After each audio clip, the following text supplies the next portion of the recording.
Thank you for visiting Past the Wire TV, the YouTube channel of PastTheWire.com.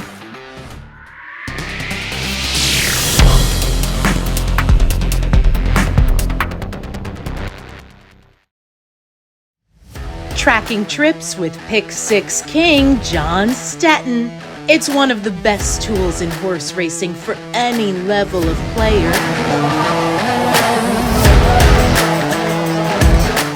It's your second set of eyes, spotting troubled trips, betting angles, track trends, horses to watch and favorites to fade, 10 figs, ticket structure, and more. At Tracking Trips, you're a friend with benefits. Not a member? You must hate winning money. Join Tracking Trips now. Visit PastTheWire.com and we'll see you in the winner's circle. Remember, nobody does it better.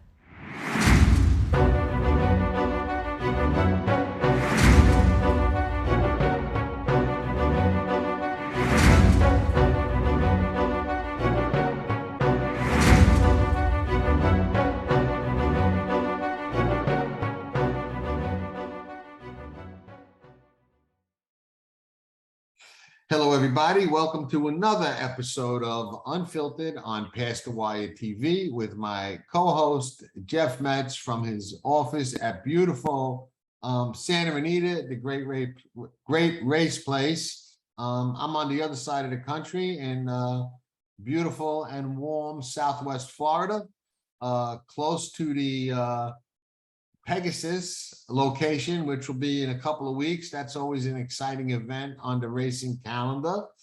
Coming up very soon. Yeah, no, coming up very soon. And what coincides with the Pegasus is one of the two things we're going to talk about today. We're going to talk about the Eclipse Awards and some thoughts on them. And we're going to talk about, and it's never too early to talk about some of the Kentucky Derby contenders, pretenders, and some of the things I look for early on in a potential Kentucky Derby contender or pretender, and we'll see what you think of some of them as well. Yeah, sounds good. I enjoyed taking in the Breeders' Cup this year. I was there live, and it was a great time. And, that has a lot of ramifications on the Eclipse Awards and the voting and stuff. So I was able to see some great performances, and we'll talk about some of those as we go forward. Yeah, I've been very reluctant, to talk much about the Eclipse Awards over the past couple of years, I have put out my sentiment that I don't think that they pull as much weight as they did years ago. And there's a lot of reasons for that. And some of them are personal and some of them might be biased, but I think even though they might be personal and biased, I think they are well-founded, I think that a lot of people who vote, and I'm not talking about everybody and I'm not going to single anybody out, but a lot of people who vote, I don't think treat it as a privilege, do enough research and enough homework, and are well versed enough to make intelligent votes, for lack of a better term, or well-founded votes. And I think that the Eclipse Awards and the NTWAB in itself is a little bit negligent in not having a specific criteria for voting. In other words, you get appointed a voter and you vote based on your own criteria. And that may or may not be okay. I don't think it is okay, because I think a lot of the people that they allow vote, and the criteria for voting is being, I guess, a writer for the racing form, a member of the NTWAB, and I don't know who else votes. I'm not a member of the NTWAB because they don't want me to be, which is comical. And I've never spoken much about this, publicly, but I have applied to be a member, and I was rejected 3 times. So I'm a 3-time strikeout for 3 different reasons. The first time I was told, "We're so sorry, apply next year. Your application got lost in the shuffle. Next year will be no problem." The next year, I was completely ignored despite my emails, despite my meeting the criteria, despite my sending everything in, until the process was over. And then I got a call from somebody over there saying that I sent a nasty email to them, which was not the case. I did send an email saying, I asked you 5 times if you had everything you needed. You never answered me, and now you ignored me. The voting's over, and you never even gave me an answer. And I carbon copied a friend of mine on that email who was a member. Mhm. And he wrote back a very nasty message. Oh. And he hit reply all. Oh boy. So they thought that I wrote it. Mhm.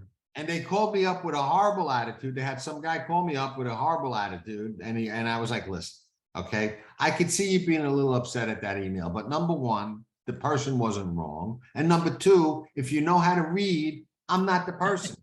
Okay, I didn't write it. I sent it to somebody and hit reply all, and go back and look at it. You're not talking to the guy who wrote it. So, you know, they wanted me to apologize. I'm like, I'm not apologizing for something I didn't write. And I agree with what the guy wrote. So you're not getting an apology from me. You can consider my application withdrawn. There you I go. applied again. Okay. And this was the best one yet. They told me, and on the third one, please, and I submitted more letters than you're required to, had more recommendations than you're required to, submitted all my credentials and whatnot, and far exceeded their guidelines, okay? And if they would have said, listen, we don't like you, you're a criminal, you're a degenerate, you're this, you're that, whatever, nobody voted you in, you didn't pass it, I could have dealt with it, okay?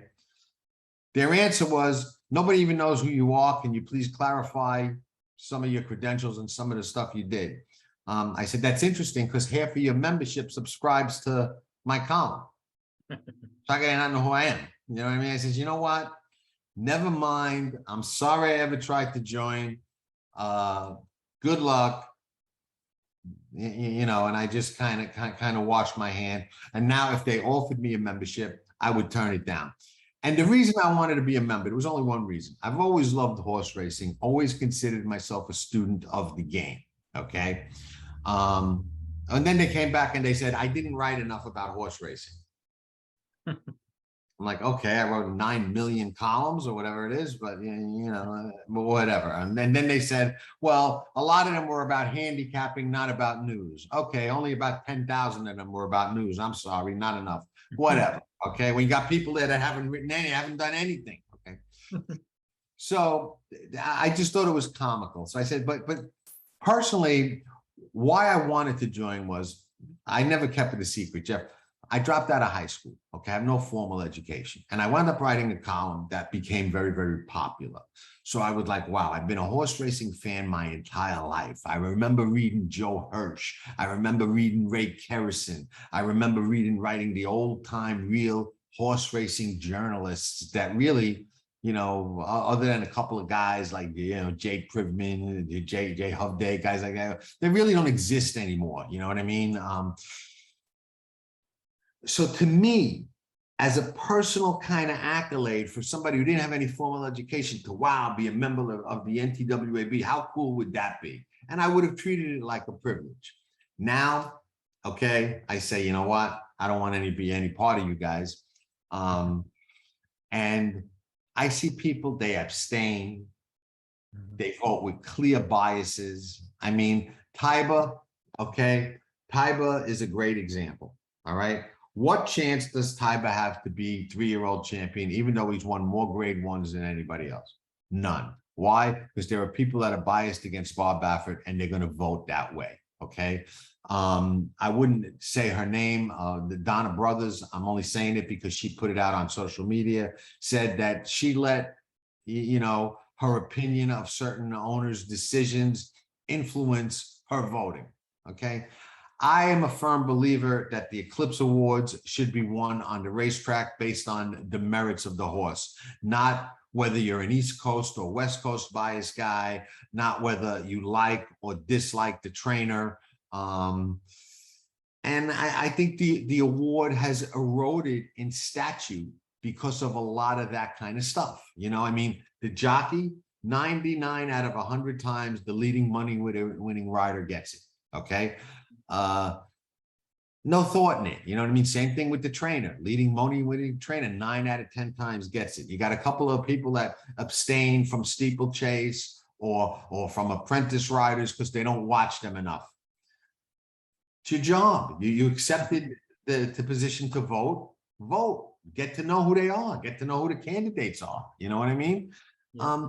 So I think when you factor all that in, although breeders put a lot of importance on it, I think you know, the Horse Racing Hall of Fame is a lot more prestigious of a place to be in than being an Eclipse Award winner. You know, breeders might not agree with that. That's just my take. This year, I thought the 3-year-old championship was the most interesting of the categories. All right, and I don't know who you think should or should not win, but I thought Epicenter clearly had a claim. I thought Taiba clearly had a claim, and I like the modern games argument. Okay, even though he's a grass horse, I think he's got a claim. You know, early on, I thought Cyberknife might be in the talk as well, but I'm with you. I really think it's unfortunate what happened with Epicenter, you know, on the Breeders' Cup, but I would think he's going to probably get the nod over Taiba. And I don't know if it is the Bob Baffert thing that what you mentioned, but I just think it's his body of work of the races he ran and the consistency, and not that Taiba wasn't great, but and like you said, more grade ones, but I think sometimes it's the overall, what they did all year long, not just at the end of the year.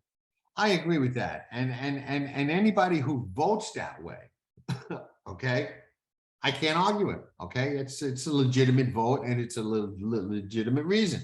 But I do believe that when you go through the list of voters and you go through their public comments and public sentiment, and even some of them put their reasoning, there are biases, okay, and there are known biases, and there are some people you know are not going to vote. So I think that prejudices against Taiba a little bit, and I don't think that's fair. In your case, you've got a reason why you say it, you know, it should be Epicenter. I could get there. I could understand that. Like I said, I can make a case for any one of those three, and you know, who I would give it to doesn't really matter because I don't have a vote. I do think winning, you know, 3 grade ones and running a credible race against older in the Classic does pull a lot of weight. But Epicenter had a great career, a great year, and so did Modern Games. Yeah, and I think that you know, the race in the Malibu where Taiba just dominated, that really was, you know, timing wise, getting in right before the end of the year. I mean, that could have made the difference right there. Right. And again, when I think the 3-year-olds do really well in the Classic, I'm surprised, but at that time of year, they're still going good. They're really coming into their own. And a lot of the older horses have gone to the breeding shed and, you know, or so they're not racing anymore. But, you know, Flightline was limited in races. And that was, you know, I don't think one person picked against Flightline, you know, but just it really was how they stacked up and who ran second and third to Flightline. And I think that Taiba ran a real credible race. Right. Now, I guarantee you, I don't know who it is and I didn't look it over, but whoever picked against Flightline obviously picked against Flightline because they didn't feel he ran enough races. Mm-hmm. I could be the only reason that I could get to, in my mind, that you vote against Flightline for Horse of the Year and older champion. I mean, who else could you possibly have voted for Horse of the Year? Do you know who the person voted for that voted against Flightline? I didn't see that. No. I mean, I can't imagine who it could possibly be.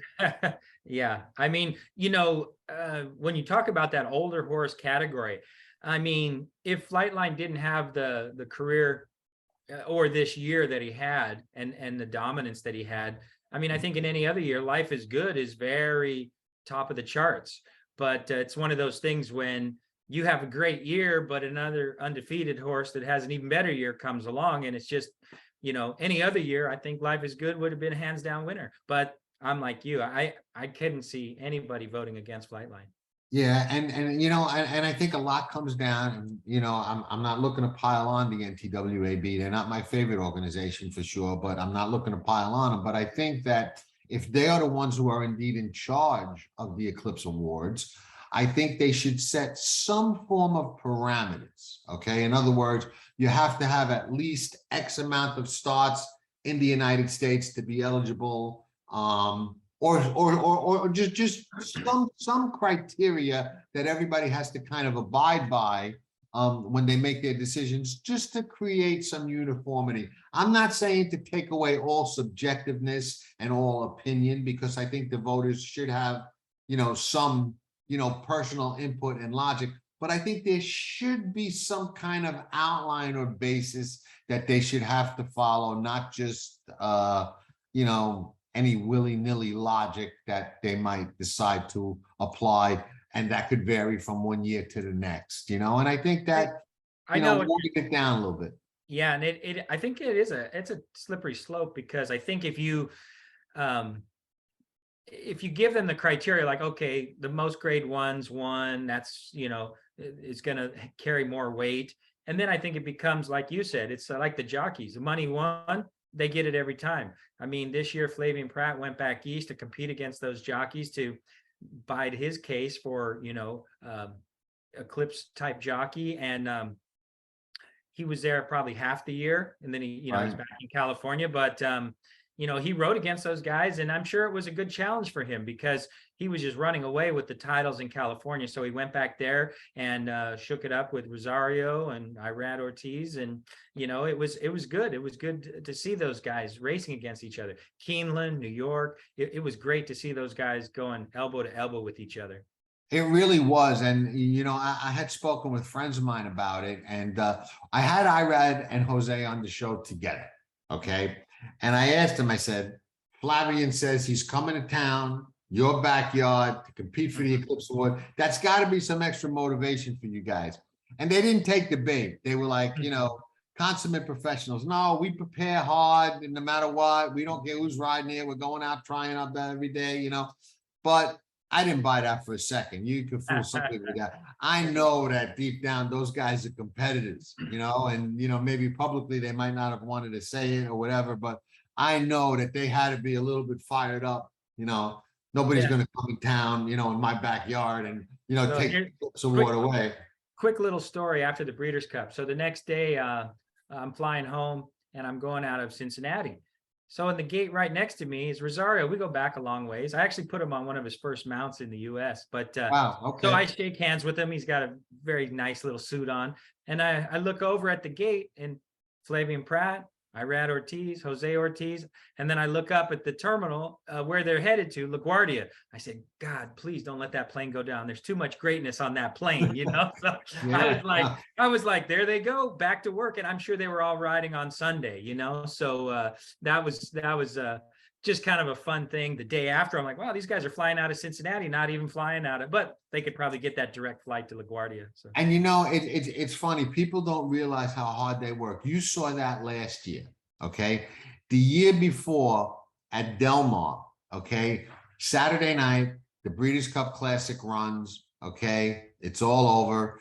I'm leaving, slowly walking to my car, going to have my last dinner in San Diego, Carlsbad, before I head back Sunday morning, nice at my leisure. Okay. So I'm walking to my car. My car was parked right outside the door where most of the owners and riders were parked.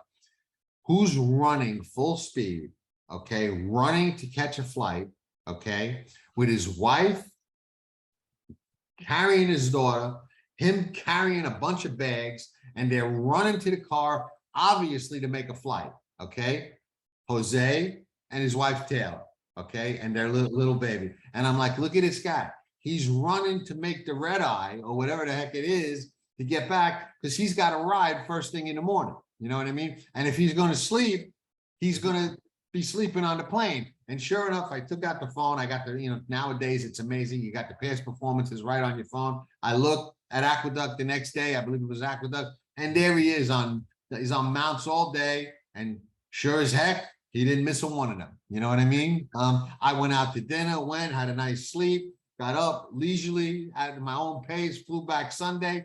He was already done with half a day of work. You know what I mean? So you don't realize how tough and a grind that day is, you know? Yeah, and I remember back in the day, Garrett Gomez was on a plane every weekend because he was riding the stakes all over the country. So No, for sure. and it's funny because a lot of times those jocks are on the same flight. It just works that way, and pretty soon they got to have, you know, booking agents get them where they need to be. So, but no, I would think who did, I'm sure it was pretty a no-brainer for the older filly and mare. What did you think there? I agree. I thought I thought they were all pretty solid. With the exception of the 3-year-old male. I thought that was you know, up for grabs. I really did. And you know, I didn't think at first it would go beyond the 2 big names, Epicenter and Tiber. I never really thought Cyberknife did enough to get into the conversation. But at the end, when the Modern Games came out, I'm like, you know what? He did have a heck of a year. And even though he only ran 1 race in the US, he won it. He won in Canada. He won, you know, overseas. If the 1 race in the US qualifies him, and it does, I can make a case for him. You know, I can make a case. Do you think Rich Strike gets a few votes on there? I don't think he deserves any, realistically. I think he might get some. The Derby pulls a lot of weight. He did run a credible race or 2 other than that. But, you know, as a student of the game, I think when you really look close, well, let me put it to you this way. If I gotta upgrade Rich Strike because he won the Derby, then I make Tiber the winner for sure, and I'll tell you why. All right, Rich Strike, I thought, caught a perfect storm in the Kentucky Derby.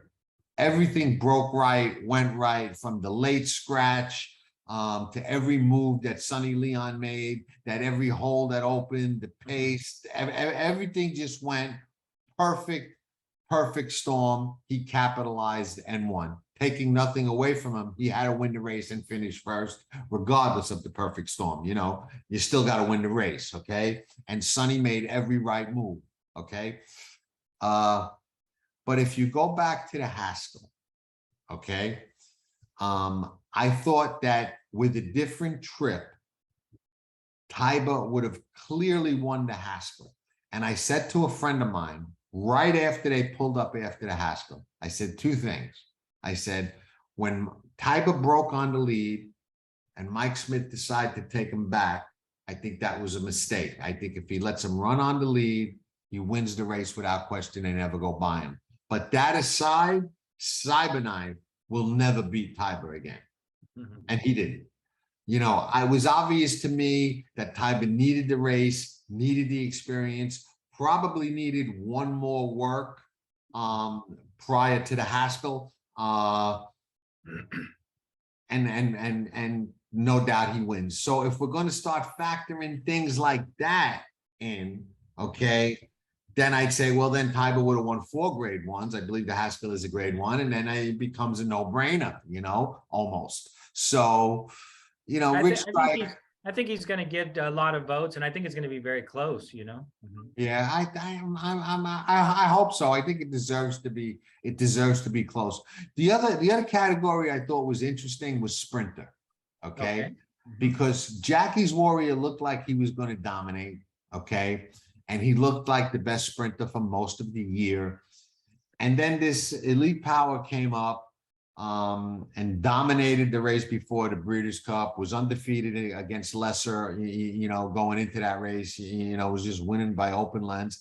And then come and did the same thing in the Breeders' Cup against Jackie's Warrior. And I said, you know what? This horse certainly put himself right square in the middle of the conversation. You know what I mean? You show up on the biggest day, and, you know, how do you become the champ? You beat the champ. You know what I mean? And you did. I think, and talk about sentimental things. I think Cody's Wish is going to get some votes in the Eclipse Awards voting, just because such a story that goes along with that. Right. And I mean, that was by far the best story. He won that Vox Populi Award, popularity, and I think that was clearly well deserved. That had to be one of the best feel-good stories of the year. You know, If horse racing needed something at that time, that definitely was it. right. And you know, the beautiful thing is that the young man was there, and the horse performed and got up and got it done in what turned out to be a pretty tough race. You know, I can't knock that at all. I don't think he did enough to be, quote, horse of the year. But you know, he's certainly story of the year. So you know, that was good. And I thought Malathat earned it on the racetrack when push came to shove. I thought that division was going to be a little bit more wide open and more contested than it actually turned out to be. Yeah. I think her and I think Nest are going to be pretty slam dunks as far as the voting goes. Yeah, I agree. I agree. And I think if Nest would have won that race, it would have been very different. I think she might have, you know, really got herself in some other conversations as well. But she didn't. You know, Malathat came through. Nest kind of regressed a little bit off some hard races, which is something I thought might happen. And I had, even before the Breeders' Cup, asked Mike Rapoli if it was a concern of his. It really wasn't a concern of mine. I thought she had another good one in her, but in hindsight, you know, she did run a lot of, you know, she danced a lot of big dances during the course of the year, and that does take its toll, you know. Went to the well a few times. One thing I wanted to ask you was, you know, we talk about the 2-year-olds, and the 2-year-olds leads us into the Kentucky Derby talk. When you're this early in the year, in January, what do you look for in a Kentucky Derby contender? Okay, probably not what other people look for. You know, a lot of people are looking for the top horses now. Okay, obviously everybody's looking at, you know, Forte, win the Breeders' Cup juvenile, and he looks really, really good. Okay, obviously, okay, supposed to look good. He's a Breeders' Cup juvenile winner. Most of them don't win the Derby, but you know, you look at horses like that. A lot of people are going to look at the horse Victory Formation, who won the Smarty Jones, out on the lead by himself on cruise control. Okay. I don't look for horses that are peaking at 2 and are in top or peak form right now. Okay. I look for horses that are, to me, looking like horses that are going to develop, that are getting better, that haven't hit their best stride yet. When it comes to first Saturday in May, I want to see a horse peaking, do something that he hasn't done yet, take a step forward, as opposed to counting on a horse doing what they've done before. I'm a big believer that they're not machines. So when a horse comes off a big race, a lot of people don't believe in bounce theory. I do. Horses regress off big races. As a trainer, I think you'll agree with me that that's a legitimate concern. One of the cases that you mentioned about peaking. So you remember during a COVID year, they pushed the Kentucky Derby back to September. Well, Bob Baffert had 3 contenders for the Derby in May. Right. But by the time September came, it was 3 different contenders. Right. So that shows you time of year, timing, progression, all those things. And I know that that was a pretty rare year, but it just shows you, because it's the first Saturday in May, everything has to go right. Right. And I know he won it that year with Authentic. Is that correct? Is that who won it the year? He won it that year with Authentic. But I remember in a conversation with him once, he said to me, oh, if they had run the Derby in May that year, they never would have beat. And it was one of his horses. So I forget which one it was. But it was one of his horses, and he had said if they run it in May, they never would have beat so and so. So it's yeah, you know what I mean. So I look for somebody who is at this point probably well under the radar, and I knock horses. And again, they can jump up and win. Horses humble us all, but like you know, Victory Formation, who I guess is like 6th on the list now of points, or you know, on the early Derby list. I don't have it right in front of me, but I know. So this weekend at Santa Anita is the Sham Stakes, right? And it's a 6-horse field. I know Bob Baffert has 4 of them. And one of his partnership groups actually owns 3 of them. Right. That major partnership group. So, I mean, it's it's kind of like the Bob Baffert sham. So Right. But I embarrassed myself with that a couple of weeks ago. I guess I think it was either in the Starlet or some other race where I said, oh, they should just call this the Bob Baffert, whatever. So And Tim Yakteen jumped up and won it. No, the Low Yeah. South, it was the Low South Futurity. Yeah. The Low Mhm. South Futurity. So, you Yeah. know, they got to run the race. But, you know, I look for somebody who's getting better, who's not as good as the good ones yet, who's, you know, 10th, 20th on the list, but getting better, bred to go long, bred to get better. I mean, this is no secret. I'll just use him because he's well known, but a horse like the horse we mentioned on the last show, Faustina, that curling colt that won sprinting, even though it looks like he wants to go long, come on. That's a horse that I'm like, look out. This could be a Derby type of horse, and a horse that's peaking in May. And I like the fact that Bob doesn't bring him back fast in the sham or something, because Bob's known to do that. He'll take a horse and put him right to the test off a big maiden win, you know. And I like that he didn't, and he's taking his time and whatnot.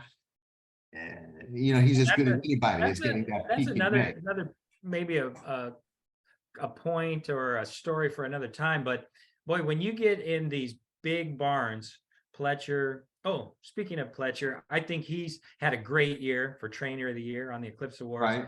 His horses showed up everywhere and ran well. So I agree. He would be my pick for that. But speaking of these big trainers, Chad Brown, Brad Cox, Bob Baffert, I think when you have these, you know, you have 10 3-year-olds and you kind of have to spread them out. Like, okay, these 2 or 3 are going to run here. These 2 or 3 are going to run here. And I think some of them are at the advantage. Okay, this group gets to run at their home track. They just get to run right out of their stall. And then others are like, well, we're going to Oaklawn Park with these. So they have to ship. So I think it's a preparation to see how they ship. How do they handle the shipping? How do they take to a new surface, different competition, stuff like that. So I think those are some things that we will find out as we move forward to the Kentucky Derby on some of these horses, of how they handle shipping, how they handle different track surfaces, and some of this will come to light. But I got to think it's a bit of a chess game for some of these trainers that have 8, 9, 10 good 3-year-olds that they want to develop, and I'm sure all the owners want to take a shot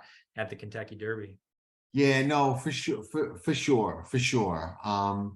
And again, you know, I'm not a fan of advanced Derby wagers. I don't think that's a good bet. I think there's plenty of value to be had on Derby Day that you don't need to try and pick the winner now. But again, I look for horses that people aren't really looking at, that haven't really showed what they can do, and often that aren't on even on the list.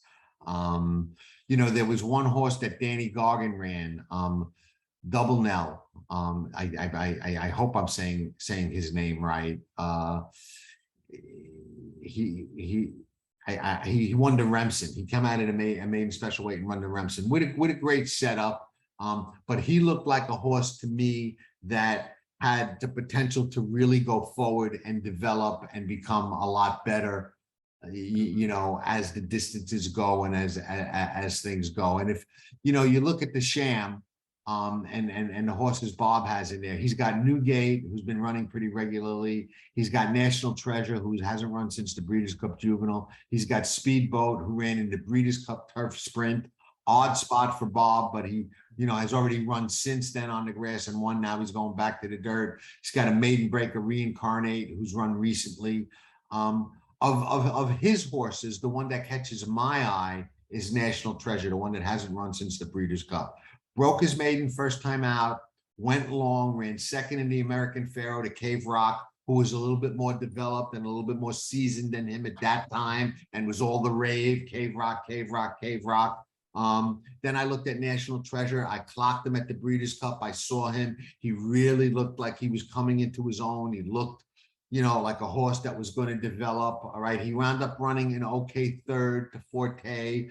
But he was close to the pace, and you know, he broke from the 10 hole. That might have not have been the best place at Keeneland at that time. You know, he's only had those 3 starts. Now he's laid up a little bit, comes back in the sham. He's one to me looks like most likely to go forward than the other Bob horses. So I kind of look for horses that are going forward. And if I remember right, I think there was an interview where Bob had National Treasure in, and it might have been leading up to the Breeders' Cup. And I think on one of the interviews, he said, and don't overlook this horse. I know Cave Rock is getting all the attention, but this horse is training really good, and I wouldn't overlook this one. And I believe that was National Treasure he was talking about. Well, let me tell you something. When I looked at him schooling and looked at him in the paddock and watched him, on the backside Breeders' Cup week, I watched him galloping. I really thought he was sitting on a big race. I thought, Cave Rock's getting all the attention, but this horse doesn't look like he's going to be outclassed by him at all, based on how he was acting in the morning. And that's interesting that you say, how this horse has been rested since the Breeders' Cup, so now he gets to run fresh, or Right. at least off a freshening. So we'll see, but I think that horse will probably take all the money on the betting window this weekend. Yeah, he might, especially he's got that classic Bob 111 6 furlong work that is very tough for a bettor to get around when you see that, you know what I mean? Especially when he cuts back, when he cuts back from like a 1.125 or 1.16 to 7 furlongs, very similar to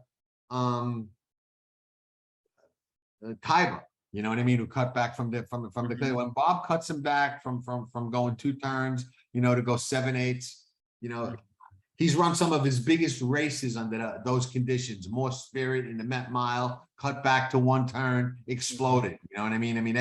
Bob on the cutback is a very, very, very strong angle. Unfortunately, in the Derby, nobody's cutting back. Hasn't stopped him from winning his share of them, but nobody's cutting back in the Derby. No, and I think, like you said, Bob knows how to get him ready and tighten the screws when the time is right. So, and his horses just work fast. They're talented, fast horses, and that's the way they work. So, any final thoughts that you wanted to talk about as on the Eclipse Awards or on the Kentucky Derby?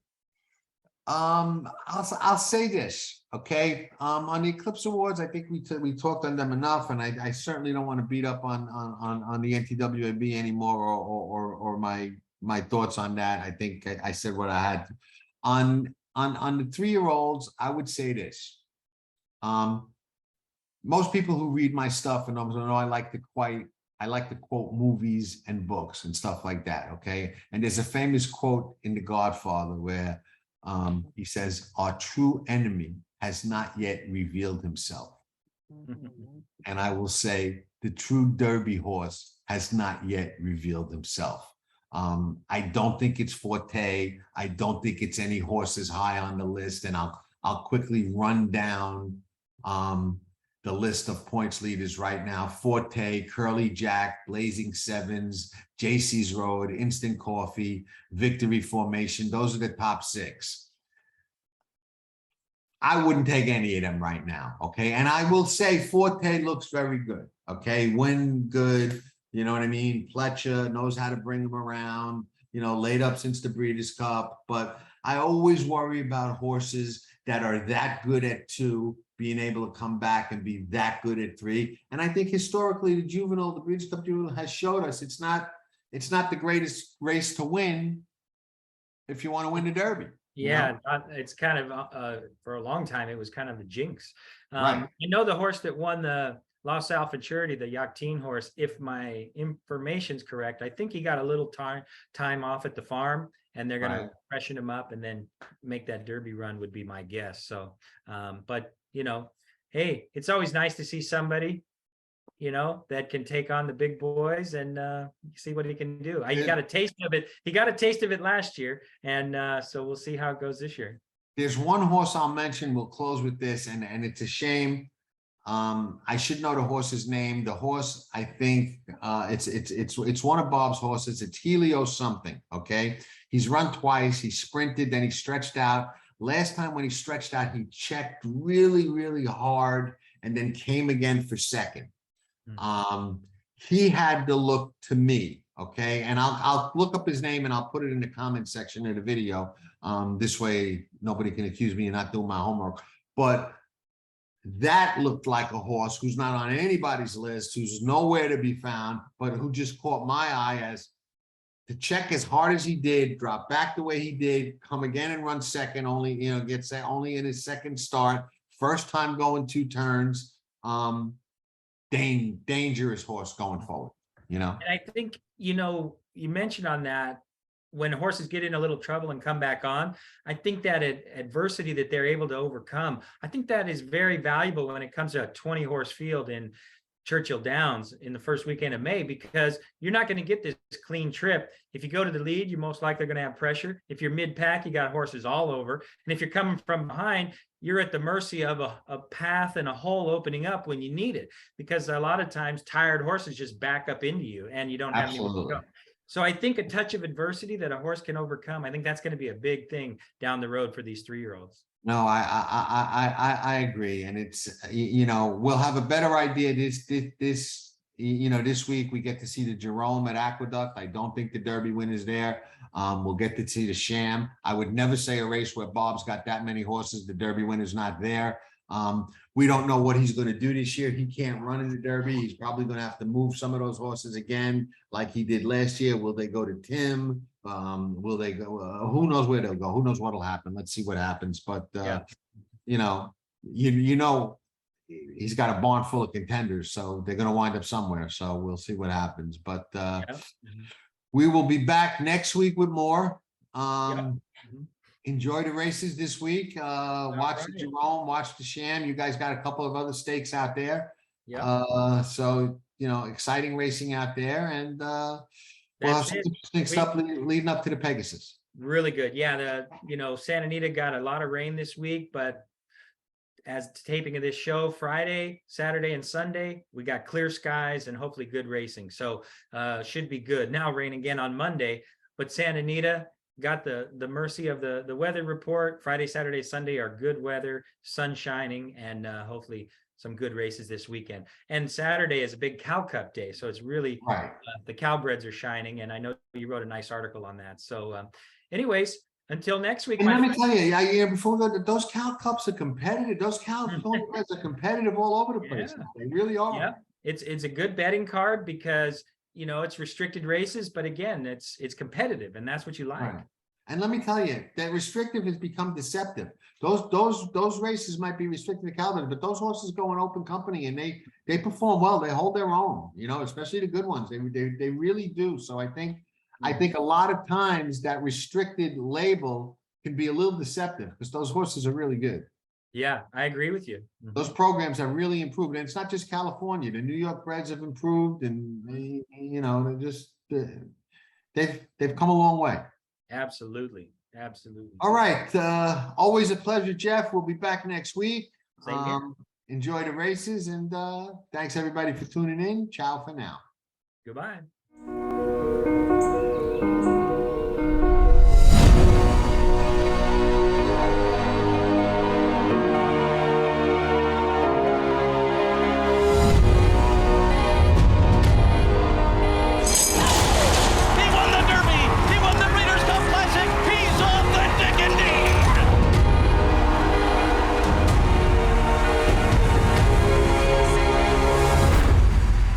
Dan Oman here with some exciting news. DRF Formulator, the gold standard in past performance information, is now free exclusively on DRF Bets. Join DRF Bets with the promo code WINNING. Get a $250 first deposit match bonus, a $10 free bet, and free Formulator already uploaded to your account. Access Formulator's premium features, including sortable trainer stats, race replays, personalized trip notes, and lots more. Free Formulator exclusively on DRF Bets.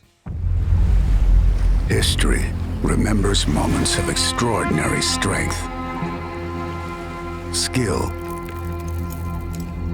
and determination. True greatness is forged by those who fulfill their destiny.